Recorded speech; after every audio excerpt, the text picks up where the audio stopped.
Et j'ai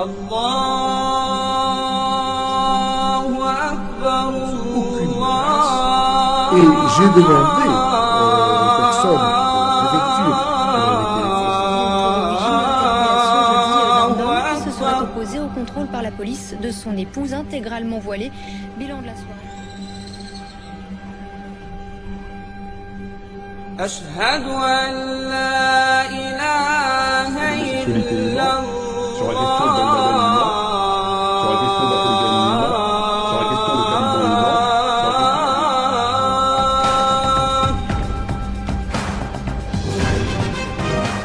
Moi, je crois que c'est la situation sociale générale qui fait que bon, des tensions existent et que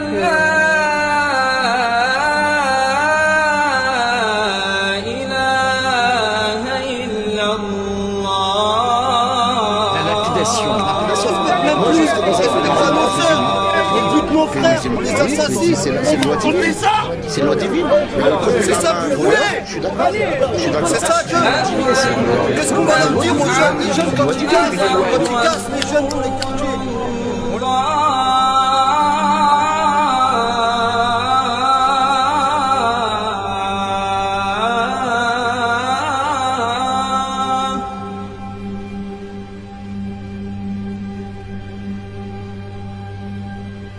أشهد أن محمدا. Bernard Rebati, bonjour. Bonjour monsieur. À la suite de notre dernier entretien consacré à Tariq Ramadan, nous avons reçu de nombreuses questions d'internautes. Si vous le voulez bien, nous allons commencer cet entretien par cette série de questions. Tout d'abord, plusieurs internautes vous demandent de bien vouloir vous présenter, à l'attention de ceux qui ne vous connaissent pas encore. Il y en a beaucoup. Je vous écoute. Pouvez-vous vous présenter? Donc, avant tout, la formule de أعوذ بالله من الشيطان الرجيم بسم الله الرحمن الرحيم والصلاة والسلام على سيدنا محمد وعلى آله وصحبه أجمعين. Donc, assalamu alaikum wa rahmatullahi wa barakatuh à nos frères et sœurs qui m'écoutent et bonsoir, puisqu'il est aux alentours de 17h. On est plus dans le bonsoir que dans le bonjour. Aux non-musulmans qui nous écoutent, bien sûr, il doit y en avoir quelques-uns quand même. En ce qui me concerne, donc, je suis, mon nom est Mehmet Mamar, je suis d'origine algérienne. Je suis né en banlieue parisienne, je vis en banlieue parisienne, je suis autodidacte, donc ça fait un peu moins d'une vingtaine d'années que j'étudie la religion de façon autodidacte. J'écris environ une dizaine de livres et je continue en tant que musulman à essayer de comprendre ma religion et c'est possible de faire comprendre à mes frères et sœurs. Votre premier livre, je crois, qui a fait beaucoup de bruit, c'était L'Islam Made in France. Absolument. Je pense qu'il a même un peu fait trop de bruit. Un livre que vous pourriez sans doute réactualiser et rééditer aujourd'hui. Oui, pour avoir aussi une bonne couche de problèmes derrière, puisque à chaque diffusion, il m'arrive que quelques bricoles. Justement, un internaute vous pose une question à ce sujet. Il vous demande de nous raconter un des obstacles les plus marquants que vous auriez pu rencontrer depuis que vous avez commencé à vous exprimer en public. Il y a quelque chose que je dirais qui m'a bien plus que marqué, et qui m'a choqué. Et j'en porte aujourd'hui encore les séquelles et je pèse mes mots, et pourtant je ne suis pas quelqu'un de particulièrement fragile, c'est le comportement d'un certain nombre de musulmans. Puisque le premier obstacle majeur que j'ai rencontré, qui a été accompagné de beaucoup de calomnies, vient des librairies qu'on dit islamiques, qui nous ont immédiatement boycottés sur les instructions de l'UIF, puisque j'ai eu les aveux d'un libraire qui était très franc avec moi, qui m'avait pris à l'époque dans son arrière-salle, et qui m'avait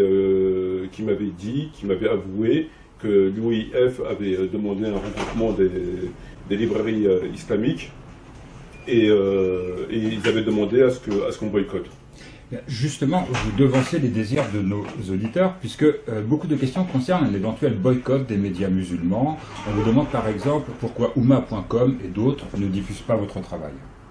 Ce qu'il faut savoir, c'est qu'il y a une chose qui est très importante à savoir, c'est que à travers l'expérience que j'ai vécue, il faut savoir que tout ce qui est entre guillemets islam officiel, reconnu, et quelque part subventionné, ils font tous partie de la même entre guillemets écurie. Ouais. Voilà, donc c'est-à-dire que le site Oumma.com a une position qui est exactement la même, par exemple, que Tariq Ramadan ou que la position des mosquées.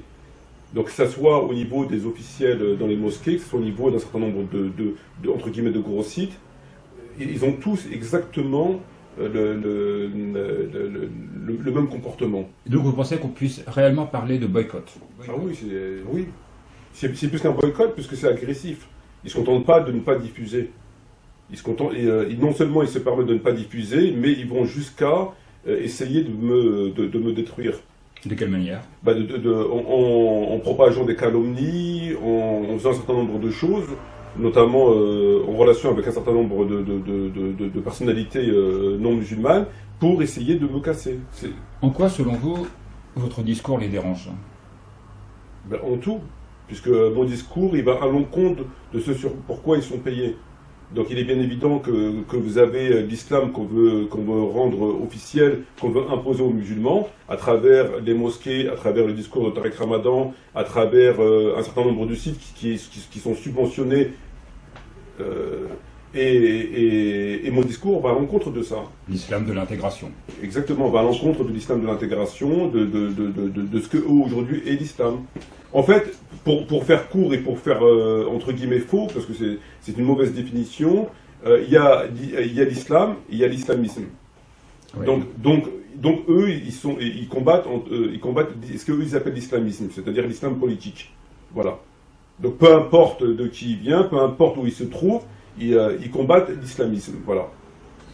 Justement, un fidèle de votre page Facebook vous interroge. Il vous demande quelle est, selon vous, la solution pour sortir de cet islam dénaturé. Je pense que pour sortir de cet islam dénaturé, il faut revenir aux origines de l'islam, c'est-à-dire aux fondamentaux qui sont le Coran et la sunna, la tradition prophétique. Dès lors qu'on revient au texte, je pense qu'on sortira de cette situation. Vous pensez que c'est possible? Penser, je peux pas me permettre de penser. Je pense que Dieu nous impose le respect des textes et donc on doit y revenir, qu'on le pense ou pas. On est contraint par notre foi de revenir au texte. On n'a pas Dieu ne propose pas de choix. Il ne dit pas de revenir si vous venez au texte ou de ne pas revenir. Il nous demande de revenir au texte. C'est en cela que vous combattez aussi, de manière aussi féroce, Tariq Ramadan. Vous pensez qu'il s'écarte totalement des textes. C'est pas moi qui combat Tariq Ramadan, c'est Tariq Ramadan qui me combat. Ou plus précisément, Tariq Ramadan combat l'islam. Donc par conséquent, il me combat. L'islam est légitime, il n'est pas légitime. Donc c'est lui qui combat l'islam et nous, on est contraints de défendre notre religion. C'est tout à fait différent. Bien. Justement, la dernière vidéo de la semaine dernière était consacrée essentiellement à Tariq Ramadan. Les internautes ont posé différentes questions, je vais vous en poser 3. Quel est votre constat global sur Tariq Ramadan et pour quelles raisons, à votre avis, ne vous répond-il toujours pas? Alors mon constat global, après plusieurs années d'études le concernant à travers sa vingtaine de livres écrits, je considère que c'est quelqu'un qui travaille sous le contrôle de l'œil. C'est-à-dire qu'il travaille sous le contrôle de la franc-maçonnerie et il a, à mon avis, pour ambition de détruire l'islam. De détruire l'islam? Oui, je pèse mes mots, de détruire l'islam. C'est-à-dire qu'il dénature absolument tous les sujets. C'est-à-dire que si on respecte, on applique sa religion, sa conception de la religion, il n'existe plus d'islam. Au sens authentique. Vous parliez tout à l'heure d'islam politique. Autre question d'un internaute, que pensez-vous du propos de Tariq Ramadan sur son site internet qu'il est impératif de dépasser l'islam politique? Ça, il l'a dit sous d'autres formes depuis très longtemps. Autre question d'un internaute, Mohamed de Goussainville. Il vous dit que dans votre dernière interview, vous n'avez pas parlé de l'UOIF qui, je cite notre interlocuteur, sponsorise Tariq Ramadan, car eux aussi font partie de la même clique. Vous êtes d'accord avec Mohamed? Je l'ai dit, je le redis, je ne vais pas le dire systématiquement à chaque fois que j'évoque le nom de Tariq Ramadan. Mohamed, je n'ai pas d'un rituel, non? Bien. Mohamed vous pose également une autre question. Il voudrait savoir à quand le retour d'édition Les 12, votre propre maison d'édition. Les éditions Les 12, c'est nous. Donc, que ce soit fait par l'intermédiaire d'un site, ou oralement, par vidéo, on est là, les éditions Les 12. Je crois que vous n'avez pas publié de livre depuis 2 ans. Environ 2 ans, un peu plus de 2 ans. Quelque chose en préparation? Oui. C'est secret, je crois. Absolument secret. Nous n'en parlerons donc pas. Un lecteur voudrait savoir quel est, selon vous, le plus abouti de vos livres. Je pense qu'il s'agit de l'Islam en France. Qui date de l'an 1989, je crois. De 99. 99. Hein. Pourquoi est-ce le plus abouti? Parce qu'il est toujours d'actualité et encore plus aujourd'hui qu'hier? Non, c'est pas parce qu'il est plus d'actualité ou qu'il est encore d'actualité, c'est que en fait, les autres livres, ils abordent des sujets spécifiques sur la théologie propre. C'est-à-dire sur des points spécifiques en matière de religion, la prière, comme le tarawih, etc., etc. Et ça, comparé à l'islam Made in France, je pense que c'est secondaire. L'islam Made in France a pour vocation de remettre en question cette imposture. Donc c'est quelque chose de très très important. Alors que les autres points sont des points importants, mais moins importants, puisqu'ils rentrent dans le cadre de telles pratiques. C'est un débat tout autre, en fait. C'est beaucoup moins important. Vous avez écrit ensuite, je crois, l'islam et l'intégration. Les musulmans et l'intégration. C'était la suite? C'était la suite, oui. Un curieux se demande sur quoi vous travaillez en ce moment. Je travaille sur Tariq Ramadan. C'est une obsession. C'est pas une obsession, c'est que quand je commence un travail, j'essaie de le terminer. Donc j'ai pas terminé mon travail et j'ai besoin de le terminer. Donc si j'ai bien compris, vous reprenez la plupart ou des extraits de ce que dit Tariq Ramadan et vous comparez ce qu'il dit avec les textes. Absolument. Et à chaque fois, vous trouvez des choses étonnantes. Oui, mais choquantes. Les choses étonnantes, j'en vois tout le temps. Mais là, on n'est plus dans l'étonnement, on est carrément dans le subversif, on est carrément dans ça me choque. En dépit du fait que ça fait plusieurs années que je l'étudie, je suis choqué. Alors que je vous parle, je suis encore choqué par les propos que ce monsieur tient. C'est extrêmement choquant, ouais. Ça me choque.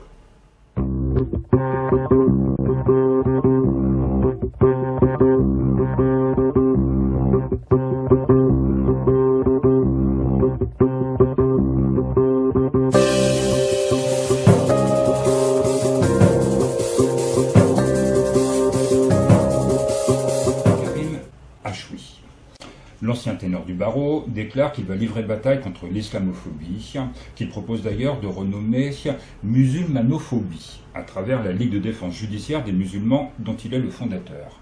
Une réaction? C'est n'importe quoi. Pourquoi? C'est du charabia, c'est n'importe quoi, c'est un ni queue ni tête, c'est une espèce de zoo, de cire, je sais pas quoi, mais c'est n'importe quoi.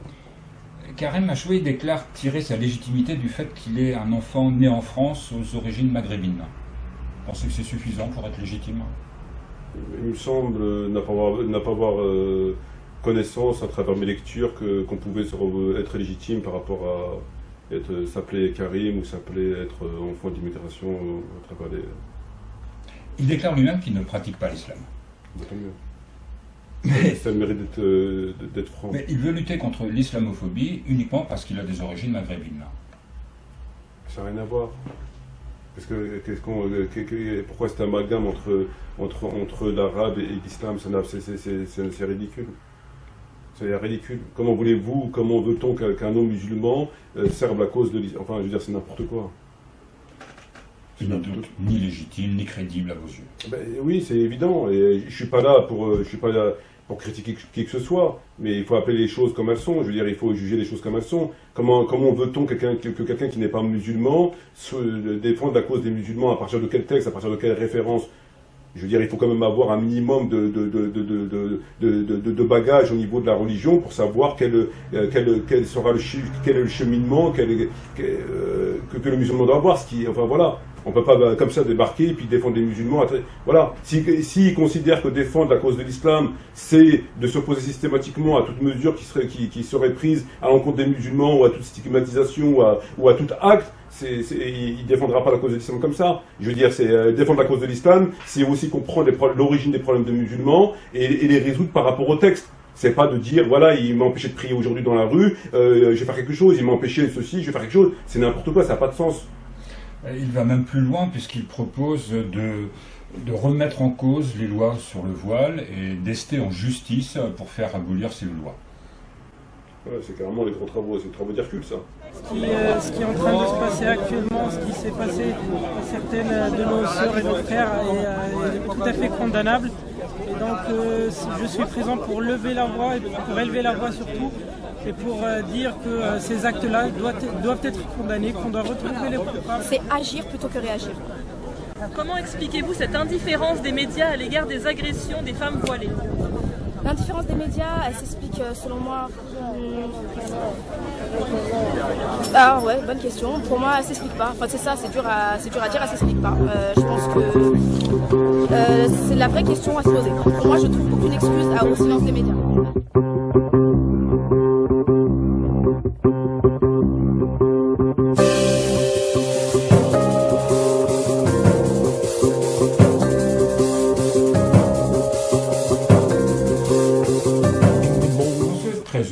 La question du jour du quotidien Le Parisien est « Constatez-vous une montée de l'islamophobie en France ?» De fait, l'actualité de cet été pullule d'actes visant la communauté musulmane. L'affaire de Trappes, celle de la mosquée de Lyon, et encore hier l'agression d'une toute jeune fille, pour ne citer que les plus médiatiques. Mahama, que répondez-vous aux Parisiens? Constatez-vous, vous aussi, une montée de l'islamophobie en France? Moi, à vrai dire, en ce qui me concerne, depuis que je pratique ma religion, je suis victime d'actions tordues, de coups bas, de coups dans le dos. Donc pour moi, c'est pas nouveau. Donc moi, je constate ni une montée, ni une descente. Pour moi, depuis que j'ai décidé de mener mon combat et de faire ce que je fais alors que je vous parle, j'ai toujours été victime de ça. Pour vous, il ne s'agit que d'une continuation d'un état de fait déjà établi depuis longtemps. Ben oui. Ben oui. Et que dites-vous aux musulmans de France concernant ces exactions qui font l'actualité? Comment réagir? Quelle attitude adopter? Moi, je pense que quelque part, il y a un manque de diplomatie de la part de nos frères et de nos sœurs. En quoi? Parce que je constate qu'un certain nombre de frères et de sœurs n'ont pas de retenue dans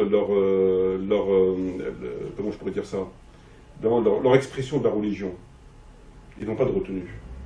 C'est-à-dire qu'ils estiment que parce qu'ils sont musulmans, parce qu'ils sont musulmanes, entre guillemets, ils peuvent emmerder tout le monde. Ils pratiquent leur religion, que ça plaise ou que ça déplaise.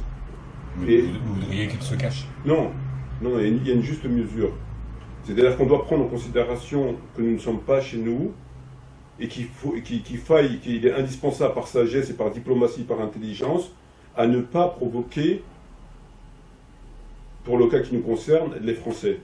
Et moi, j'estime qu'il y a beaucoup de choses qui sont faites à l'heure d'aujourd'hui qui engendrent une certaine haine à l'égard de la communauté musulmane, et ces choses-là ne sont pas du tout nécessaires. Ils servent strictement à rien. Il y a une espèce de zèle mal placé d'un certain nombre de frères et de sœurs qui ne fait qu'accroître ce sentiment de la part des non-musulmans à l'égard de la communauté musulmane. Ça, on constate très aisément. Vous venez de dire une phrase qui me choque. Vous dites « nous ne sommes pas chez nous ». Oui. Mahama, vous êtes né en France, oui. Vous êtes français, vous avez un passeport français, vous n'êtes pas chez vous? Ça ne veut rien dire. Vous n'êtes pas chez vous? Non, je ne suis pas chez moi. Chez moi, c'est là où il y a l'islam. Je ne suis pas chez moi ici. L'islam est la deuxième religion de France. Oui, elle est la deuxième religion de France sur le papier, en théorie, par le chiffre, mais non pas par la pratique authentique. C'est deux choses différentes. Je ne suis pas chez moi en France. Je ne suis pas français, je suis arabe, jusqu'à preuve du contraire. Donc je ne suis pas chez moi, et parce que je ne suis pas français, comme même ma communauté est française, je ne suis pas français. Je suis toujours perçu comme un arabe, je serai, si je reste jusqu'à ce que je n'espère pas, la fin de mes jours comme étant un arabe, et je suis musulman. Donc, quand vous dites que vous n'êtes pas chez vous, vous parlez donc de la vision qu'ont les autres de vous. Ce sont les autres, les purs français, qui pensent que vous n'êtes pas chez vous. Non. Non. Comme même, non, pas du tout. Je pense que je ne suis pas chez moi par rapport au texte dans ma religion, par rapport à l'enseignement de l'islam. Un musulman ne peut pas être chez lui là où, dans la cité qui est contraire à l'islam. Il n'est pas chez lui. Ce n'est pas une question de territoire, d'est ou ouest, ou nord ou sud, ou de fait d'être blanc, ou de fait d'être marron ou noir. La question n'est pas là. C'est qu'un musulman ne peut pas se dire chez lui si là où il est, le système est contraire au système religieux, au système coranique et prophétique. Il n'est pas chez lui. Comme même, c'est la terre de Dieu. Donc vous ne pouvez pas être chez vous dans un système laïque. Bien sûr, évidemment. C'est ça. Je dirais exactement la même chose en Algérie ou en Maroc, en Tunisie. Même s'il y a un peu plus, entre guillemets, d'islam apparent, parce qu'il y aura l'appel de la prière, et que les gens sont musulmans par tradition, par coutume, etc. Donc il y a un peu moins d'agressivité, il y a un peu moins de... Mais je ne serai toujours pas chez moi. Vous allez à l'encontre de tous les discours d'intégration. Tenez-vous le même discours à un jeune de 2e ou 3e génération qui est français, qui est né ici, qui a deux parents qui sont également nés ici, mais qui est d'origine algérienne, tunisienne. Est-ce qu'il doit penser qu'il n'est pas chez lui ici? S'il pense conformément au texte, il sera contraint d'en arriver à la même conclusion que moi. Maintenant, si il nous fait un islam à la Tariq Ramadan, il pensera tout à fait autre chose. Mais si il étudie les textes sincèrement, correctement, il arrivera exactement à la même conclusion que moi. Ça ne fait pas l'ombre d'un doute. Comment vivre dans un pays qui n'est pas le sien? On ne peut pas vivre dans un pays qui n'est pas le nôtre. On ne peut pas, c'est très difficile. Vous vivez en France, rien ne vous oblige à vivre en France. Mais c'est pareil ailleurs. Le problème, c'est même pire. Il faut savoir que la politique étrangère de la France avise. Il y a une politique étrangère qui est faite justement en vue de combattre l'islam, de limiter la pratique authentique religieuse. Donc la politique française ne se limite pas à la France. On a une politique étrangère qui fait en sorte que dans les autres pays, l'islam est là aussi combattu, inexistant, dénaturé, et tout ce que vous voulez. C'est valable partout. C'est pas une frontière, c'est pas un drapeau, c'est pas une ligne qui va faire en sorte que ça change. Donc je suis né en France, je suis très loin de quelqu'un d'ingrat. La France, j'étais dans les écoles françaises, je vais dans les hôpitaux français, il y a de très bons Français, etc. Cependant, je reste fidèle à mon attachement à la religion, et les textes m'enseignent que je ne suis pas chez moi, et je ne serai pas chez moi ni ici ni là-bas, sur un territoire qui, justement, n'est pas régi d'après des préceptes religieux, qui soient le code pénal islamique, le code civil, le code commercial, la morale, etc. etc. C'est un fait, qu'on le veuille ou qu'on ne le veuille pas. Alors d'aujourd'hui, les musulmans qui vivent sur un territoire qui n'est pas géré d'après les textes fondateurs, le Coran et la Sunna, ont une pratique très très réduite, qui se limite souvent à 5 prières, à un jeûne du Ramadan et un pèlerinage. Ça s'arrête là. Or, jusqu'à preuve du contraire, le Coran qui a été révélé pendant environ 23 ans n'a pas été révélé que pour 3 versets. Il n'a pas valu 23 années pour révéler 3 versets, à savoir la prière, le Ramadan et le pèlerinage. Donc dans ce Coran, il y a autre chose. Aujourd'hui, les musulmans qui acceptent de vivre, ceux qui acceptent en connaissance de cause, de vivre sur un territoire qui n'est pas géré par les préceptes religieux, ont une pratique partielle de la religion, qui est extrêmement... voilà, c'est vraiment très réduit. Alors on peut se contenter de cela. Si ça ne les dérange pas, ça les regarde. Moi, je ne peux pas, en tant que musulman sincère vis-à-vis de mon Créateur, vis-à-vis de moi-même, je ne peux pas accepter cette pratique qui se réduit à, je ne sais pas moi, un centième de ce qui est de ce que Dieu nous impose. C'est une évidence, c'est pas moi qui le dis. Donc voilà, donc un musulman définit son chez-soi, non pas par rapport aux peuples qui y sont, qu'ils soient français, enfin blancs, jaunes, arabes, ou par rapport à... Il le définit par rapport à la nature du gouvernement. C'est là où un musulman se considère chez lui ou pas. C'est pour ça que qu'est-ce que nous enseigne l'islam sur la question de la division terrestre, de l'espace terrestre? Donc les savants ont fait une synthèse des propos coraniques et prophétiques. Ils ont fait une synthèse qui est tout à fait conforme au texte. Vous avez 3 espaces. Vous avez l'espace de ce qu'on appelle l'espace de paix. L'espace de paix, c'est là où les musulmans vivent et qu'ils ont un gouvernement islamique, ce qu'on appelle l'espace de paix. Vous avez l'espace de contrat, c'est là où des juifs et des chrétiens vivent et qui payent ce qu'on appelle la jizya au gouvernement islamique, conformément au Coran, dont entre autres la sourate 9, verset 29. Et un certain nombre de hadiths. C'est une sorte de mise à l'amende. C'est une mise à l'amende. N'ayons pas peur des mots. C'est une mise à l'amende. Et vous avez l'espace de guerre.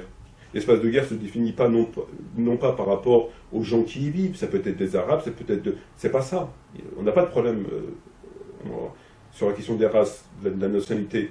c'est là où ne règne ni l'un ni l'autre. Et justement, pour revenir à cette question-là d'espace, de la division de l'espace terrestre, Tariq Ramadan, à travers ses lectures, veut abroger cela. C'est-à-dire que nous avons le Coran qui révèle cette loi, elle n'est pas révélée comme je suis en train de la dire textuellement, mais elle est révélée lorsqu'on étudie le Coran, on arrive à cette conclusion-là. Et vous avez le prophète qui l'a appliqué. Après le prophète sont venus ses successeurs qui l'ont aussi appliqué. D'où l'expansion de l'islam jusqu'à Poitiers, d'accord, qui a été arrêté par Charles Martel. Voilà, donc ça c'est un fait incontestable. Que dit Tariq Ramadan dans ses livres? Il dit que ces lois-là n'ont plus de raison d'être. Premièrement, pour deux raisons. La première déjà, c'est qu'il impute, à travers son vocabulaire mensonger et manipulateur, que ces propos ne sont pas coraniques et prophétiques, ce sont des savants. Mais ce qu'il ne dit pas, c'est que les savants n'ont fait qu'une synthèse des textes. C'est-à-dire que, comme c'est dit autrement, pour mieux les faire comprendre, ils ont expliqué qu'il y avait la terre de paix, terre de contrat et terre de guerre. Oui. Le Coran ne dit pas ça. Le Coran dit Al-Kitab, combattez les Juifs, etc. Et bon, bref, donc il le dit autrement. Mais la synthèse, c'est ça, elle est tout à fait conforme au texte. Donc ça, premier point pour dénaturer les textes, il dit, c'est pas dans le Coran, c'est pas dans la Sunna, c'est les savants. Ce qu'il ne veut pas dire, c'est que les savants n'ont fait qu'une synthèse. Premier point. Le deuxième des points, qu'est-ce qu'il dit? Il dit que c'est caduc. Cette loi, qui a été révélée par Dieu et appliquée par le prophète jusqu'à sa mort, et par les successeurs du prophète, M. Tariq Ramadan veut l'abroger. Donc il s'octroie le pouvoir prophétique, monsieur le prophète, j'arrive et je me permets d'abroger des versets coraniques, c'est extrêmement grave, extrêmement grave. Il dit que c'est quoi les caducs? Pourquoi les caducs? Puisqu'il dit simplement qu'aujourd'hui les musulmans vivent en sécurité en Occident, ce qu'on peut appeler d'espace de guerre. D'accord? Il n'y a pas de gens qui vivent, À partir du moment où les musulmans vivent en sécurité en Occident, on n'a plus de raison d'appliquer cette loi sur la division d'espace terrestre. Oui. D'accord? Or, c'est faux. Pourquoi c'est faux? Puisque cette loi-là n'a pas été promulguée, n'a pas été légiférée en fonction de la sécurité ou non des musulmans vivant sur tel endroit. Elle n'a pas été promulguée pour ça. Ce n'est pas une question de sécurité. Dieu n'a pas dit c'est un espace de guerre parce que les musulmans ne vivent pas en sécurité. C'est pas ce que Dieu a dit. C'est considéré être comme un espace de guerre pour la simple bonne raison, c'est que la nature du gouvernement existant n'est pas musulman. C'est-à-dire qu'on détermine ce que c'est un espace de guerre ou de paix ou de contrat par rapport à la nature du gouvernement, non pas par rapport au peuple. L'islam a pour vocation de combattre les gouvernements et non pas les peuples. C'est-à-dire que quand l'islam rentre en guerre sur un espace, il ne rentre pas en guerre selon si lui il est musulman, si lui il est chrétien, si lui il est idolâtre, etc. On n'a pas un catalogue comme ça, et puis on a les gens, et puis on regarde, ben lui il n'est pas musulman, lui il est musulman. Non, pas du tout. On rentre en guerre à partir du moment sur un territoire où la nature du gouvernement n'est pas ça ou ça. C'est là où on définit les choses. Or, Tariq Ramadan, qu'est-ce qu'il dit? Il dit que cette loi est caduque dans la mesure où les musulmans vivent en sécurité en Occident, donc dans l'espace de guerre. Ce qui est une manipulation manifeste, parce qu'il sait très très bien que cette loi n'a pas été promulguée, n'a pas été légiférée par Dieu du haut de ses cieux et du prophète Mohammed par rapport à la sécurité au nom des musulmans, mais par la nature du gouvernement. Quand bien même des musulmans vivraient en hyper-sécurité dans un endroit qui est considéré comme espace de guerre, dans la mesure où ce gouvernement n'est pas un gouvernement islamique, et où ce gouvernement n'est pas sous contrat avec le gouvernement islamique, ça ne changerait strictement rien. Ça restera un espace de guerre. Ça restera, même s'ils sont en sécurité, et un espace de paix restera un espace de paix, même si les musulmans ne sont pas en réelle sécurité. Je ne dis pas qu'ils sont opprimés par le gouvernement qui va les massacrer, c'est plus un gouvernement islamique, mais si cet espace-là, où les musulmans ne vivent pas réellement en sécurité, il y a des espèces d'injustices, il y a des choses qui ne fonctionnent pas très bien, mais si le gouvernement, sur les fondamentaux, il est islamique, ça restera un espace de paix. Et que le problème doit être géré par les musulmans d'en bas, par des moyens de procédure qui ne sont pas le fait de se révolter contre le gouvernement, à partir du moment où il ne dépasse pas une certaine limite. Ce qui n'est pas le cas, par exemple, de l'Arabie Saoudite. L'Arabie Saoudite qui a un espace de paix, compte tenu de la nature de son gouvernement, du fait qu'il donne asile aux Américains et aux non-musulmans pour aller bombarder une population à l'époque irakienne, donc musulmane, je ne parle pas du gouvernement irakien basse, je ne parle du peuple. De ce fait-là, il tombe sous le coup de la loi coranique qui fait qu'il a aidé des non-musulmans à tuer des musulmans. Et que dit la loi sur le fait qu'un musulman aide des non-musulmans à tuer des musulmans? Il tombe sous le coup de la loi du talion. Donc c'est tout à fait autre chose, on n'en est pas là. Les peuples tunisiens et égyptiens ont renversé leurs dictateurs et ont voté massivement pour des gouvernements islamistes, que vous appelez de vos voeux. 2 ans après, les populations semblent avoir changé d'avis. Cela vous apporte-t-il des enseignements? Que les peuples égyptiens, tunisiens aient voté massivement pour des gouvernements, vous avez dit islamistes? Islamistes, bien sûr, les frères musulmans en Égypte. Quelle est la différence entre l'islamiste et l'islamique? J'arrive pas très bien à saisir. C'est vous qui allez nous l'expliquer. Mais vous utilisez une terminologie dont vous avez des... Ennahda en Tunisie se rapporte aux lois de l'islam. Donc ce sont des islamistes. Et des islamiques, c'est? Expliquez-moi la différence. En fait, c'est un jeu de mots qui a été purement inventé pour diviser les musulmans. Ça veut strictement rien dire. Un musulman et un islamiste, c'est quoi la différence? Dans la définition de ces termes-là, ils vont vous dire qu'un musulman, c'est quelqu'un qui se contente de faire la prière et le ramadan. Et un islamiste, c'est quelqu'un qui fait plus de zèle et qui souhaite propager, diffuser, instaurer un islam politique. C'est ce qui est arrivé en Égypte et en Tunisie. Or, jusqu'à preuve du contraire, ça devrait être la vocation de tout musulman. Puisque ce n'est pas un choix personnel, ce n'est pas une compréhension personnalisée de l'islam, mais les lois, encore une fois, pénales, etc., sont dans le Coran. Donc n'importe quel musulman, entre guillemets, normal, il est censé faire en sorte d'être gouverné par des lois qui ont été légiférées par Dieu et par le prophète. Donc je ne vois pas où est Voilà, un musulman est forcément islamiste. Et un islamiste est forcément musulman. Obligatoirement. Bien. Et donc, que penser de ces expériences en Égypte, en Tunisie? Moi, je ne pense pas que les peuples ont voté massivement pour un régime islamique. Je ne pense pas. Donc, c'est quelque chose il y a une bonne partie qui a voté, mais pas la majorité. Et si aujourd'hui, dans cette proportion, il y a un certain nombre de personnes qui, entre guillemets, ont tourné leur veste, si hier ils étaient pour les lois de Dieu, que l'on demain ils sont pour les lois de Paul, de Jacques ou d'un tel, après je ne suis pas psychiatre, je n'ai pas fait d'études en psychiatrie ni en psychanalyste. Selon vous, est-ce qu'il y a un exemple dans le monde d'un pays dirigé par des islamistes politiques qui fonctionne? Non. Et pourtant vous avez... Oui. Moi je pense qu'aujourd'hui le défi pour les musulmans, c'est pas que d'instaurer un régime islamique, quelque part, c'est pas que de libérer la Palestine, c'est pas que de débarrasser les terres du prophète de la présence de soldats de tel ou tel pays. Je pense qu'aujourd'hui le plus grand défi, le plus grand problème pour les musulmans, c'est de pouvoir instaurer un régime islamique qui fonctionne droit, qui fonctionne correctement. Or j'ai des grosses réserves par rapport à ça.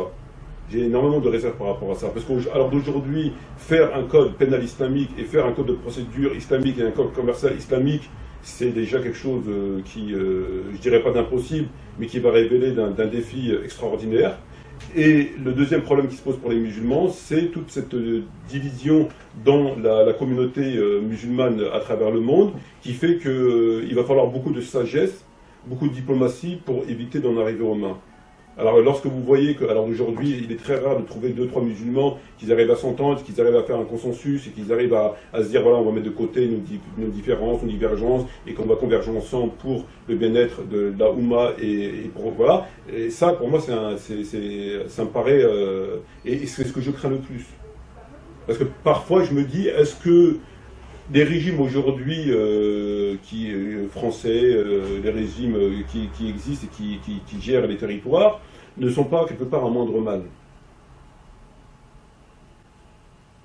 Vous allez me dire que vous êtes un défenseur de la laïcité? Non, je ne peux pas... ça n'a rien à voir avec la laïcité, mais je me demande si ce n'est pas un moindre mal. Parce que demain, quel sera le comportement de nos frères si on avait un minimum d'autonomie, un minimum d'autorité? Comment ferions-nous? Qu'est-ce qui va se passer? Serons-nous capables de gérer la situation avec justice et avec impartialité, et donc à ce que les gens ne soient pas opprimés, ne soient pas... je ne veux pas qu'on sorte d'une oppression pour tomber dans une autre oppression qui est plus grave puisqu'elle viendrait de nous-mêmes à l'encontre de nous-mêmes. Ça, c'est un grand problème. Et après, lorsqu'on voit toutes ces divisions, comme je viens de le dire, entre musulmans ceci, entre musulmans cela, entre musulmans ceci, entre musulmans cela, comment va-t-on faire? Vous parlez du Liban, notamment? Je parle du monde arabe, du monde musulman arabe, c'est partout pareil, même en France. Il suffit d'aller sur Internet pour voir voilà, que personne n'est d'accord avec personne, que ça s'insulte, que ça se menace, que ça se traite mutuellement de mécréants, d'hérétiques, voilà, on a un réel problème avec ça. Et le plus grand défi aujourd'hui des musulmans, c'est ça. C'est pas la question américaine ou la question de Jérusalem ou la question c'est pas ça. Ça pour moi c'est secondaire. Et donc pour moi ça sera un véritable malheur plus grand que le malheur qu'on vit à l'heure d'aujourd'hui. Si demain on arrive à un certain niveau d'autonomie, d'autorité, d'indépendance, et que les peuples soient davantage opprimés par nous-mêmes, parce qu'on aura une application... voilà. Donc pour moi c'est un gros problème. Il ne faut pas oublier que ça fait des siècles que le progrès s'est arrêté. Entre le prophète Mohammed sallam et la toute-puissance de l'islam des Lumières et la décadence, il s'est passé des siècles et des siècles, il n'y a plus rien. Donc, du jour au lendemain, ça paraît, une société, ça ne se bâtit pas en 5 ans ou 10 ans. Aujourd'hui, la Constitution française et ce qui est, je veux dire, l'organisation française à travers les lois, à travers l'État, à travers la Constitution, etc., ça ne s'est pas fait en une semaine. Ça s'est fait sur des décennies. Ils en sont arrivés aujourd'hui à ce résultat par des décennies. Donc quand même on est contre, et on est contre en tant que musulmans sur le contenu des lois, mais on ne peut pas contester le bon fonctionnement du système. C'est incontestable. Il est là, il fonctionne très très bien, etc. Donc le contenu, nous on est contre parce que c'est pas le nôtre, mais le système fonctionne. Je veux dire, il n'y a pas de... Voilà, on n'attrape pas quelqu'un dans la rue, on le tue impunément, enfin bref, voilà, donc ça fonctionne, il y a une certaine cohésion dans cette démarche-là. Aujourd'hui, pour les musulmans, le défi, il est là. Est-ce que nous, on arrivera à arriver au moins à ça? Et ça, j'ai des grosses réserves par rapport à cela. Il va falloir des gens de très grande qualité et beaucoup l'aide de Dieu. Amar, vous m'avez dit avoir été très sensible, que vos auditeurs vous questionnent à la suite de notre dernière vidéo. Les encouragez-vous à continuer ce débat avec vous? Oui, je suis très sensible au comportement d'un certain nombre de frères et de sœurs qui me réconfortent, puisque jusqu'à là j'avais vu énormément de négatifs, et je me rends compte qu'on a de très bons, de braves frères et de braves sœurs qui nous inspirent la religion, c'est-à-dire qu'on se sent bien avec eux. Et c'est pourquoi j'aimerais qu'on continue ensemble de débattre, d'essayer de comprendre et de faire obstacle autant que possible à ceux qui portent atteinte à notre religion, de protéger notre religion et de faire en sorte, à défaut de faire autre chose, d'arriver au moins au minimum, quoi. Et je crois que, contrairement à Tariq Ramadan, dont on a parlé tout à l'heure, il est assez facile de vous joindre, puisque vous répondez à tous les messages sur Facebook, vous avez un site internet, vous répondez immédiatement aux messages, vous semblez très ouvert au dialogue. 7 jours sur 7, 24 heures sur 24. Je dors avec mon téléphone portable à côté de moi, dès que j'entends bip bip, je me lève et je regarde qui c'est qui a envoyé un message. Donc vous encouragez les auditeurs? Je les encourage fortement, j'encourage mes frères et sœurs à continuer, à étudier, à venir les uns vers les autres, à œuvrer et à sortir de cette inertie et à travailler ensemble maintenant, même conformément, encore une fois, au texte.